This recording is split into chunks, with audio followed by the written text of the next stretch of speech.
Hello साथियों, मैं B L लूणा मेरे यूट्यूब चैनल मोटिवेशनल टाइम में आपका हार्दिक स्वागत करता हूं।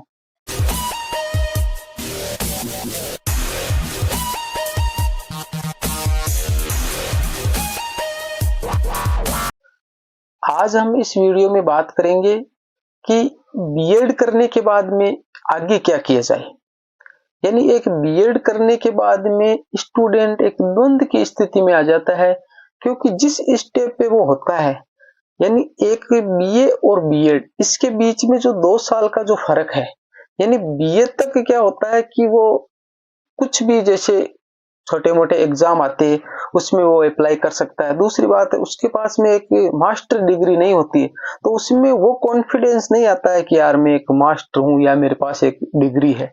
यानी बीए तक एक नॉर्मल सी स्थिति होती है। जैसे ही उसके बीएड कंप्लीट होती है तो उसके अंदर एक कॉन्फिडेंस आता है कि यार मेरी बीएड हो गई है, मैं एक मास्टर हूं। तो ये जो कॉन्फिडेंस की स्थिति है उसके अंदर क्या होता है कि वो अब ना तो इस स्टेप पर पहुंचने के बाद में वो कोई काम करने के लायक रहता है, और ना ये होता है कि जब तक कोई गवर्नमेंट जॉब ना मिले। तो अब हम इस पे एक विस्तार से चर्चा करते हैं कि अगर आपने बीएड कर ली है तो बीएड कर लिए तो आप जो प्राइवेट स्कूल की ओर रुख करते हो ना, वो आप बिल्कुल ना करें।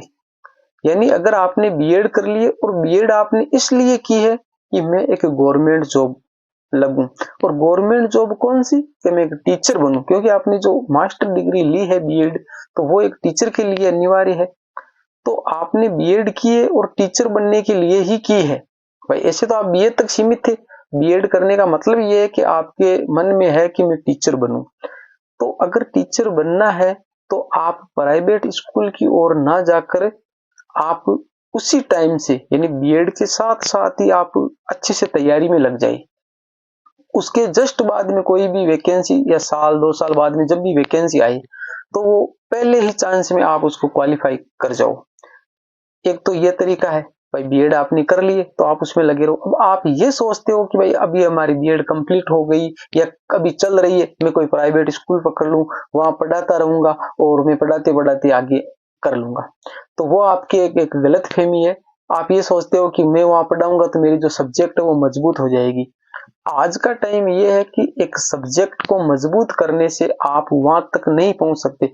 रही बात सब्जेक्ट की, तो आप प्राइवेट स्कूल में पढ़ाकर आप ये गलतफहमी में रहते हो कि मेरी सब्जेक्ट मजबूत हो जाएगी।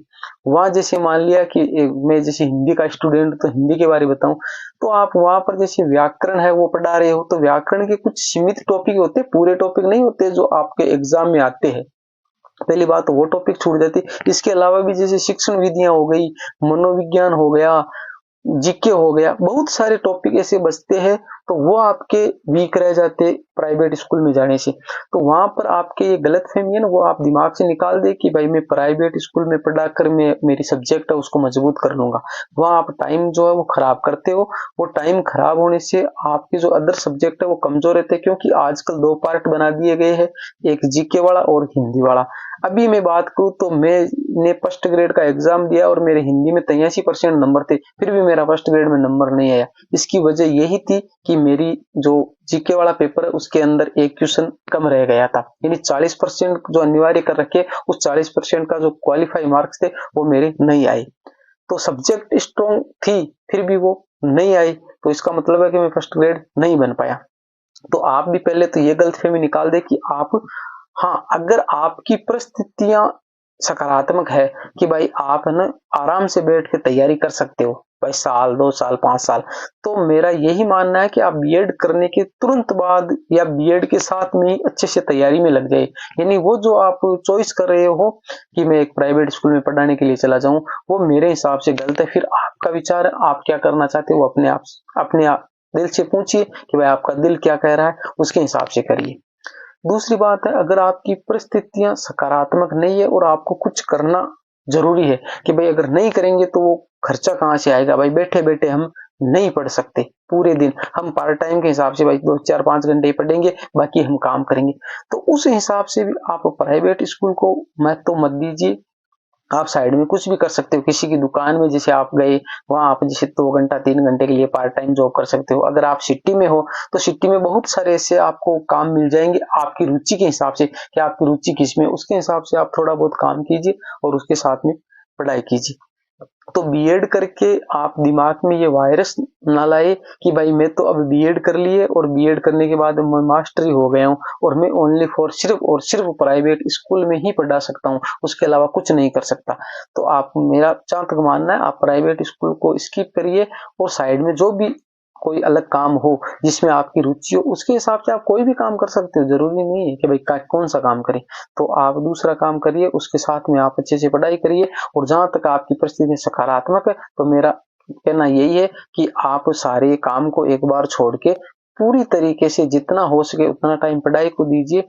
ऐसा कोई भी एग्जाम नहीं है, अगर आप 6 महीने से 8 महीने का टाइम अगर उसको रेगुलर देते हो तो हर एग्जाम पास हो सकता है। कोई भी ऐसा एग्जाम नहीं है जो आप पास नहीं कर सकते। तो ये छोटी सी एक सलाह थी जिसके अंदर मैंने आपको जो मेरे पर्सनल जो अनुभव था वो आपके साथ में शेयर किया। अगर वीडियो आपको पसंद आती है, अच्छी लगती है, तो मेरे वीडियो को लाइक करें, मेरे चैनल को सब्सक्राइब करें और बेल आइकॉन पे प्रेस कर ले ताकि मेरे आने वाली हर वीडियो का नोटिफिकेशन आपको मिलता रहे। मिलते हैं इसी तरह की एक नई वीडियो के साथ में, तब तक के लिए जय भीम जय भारत।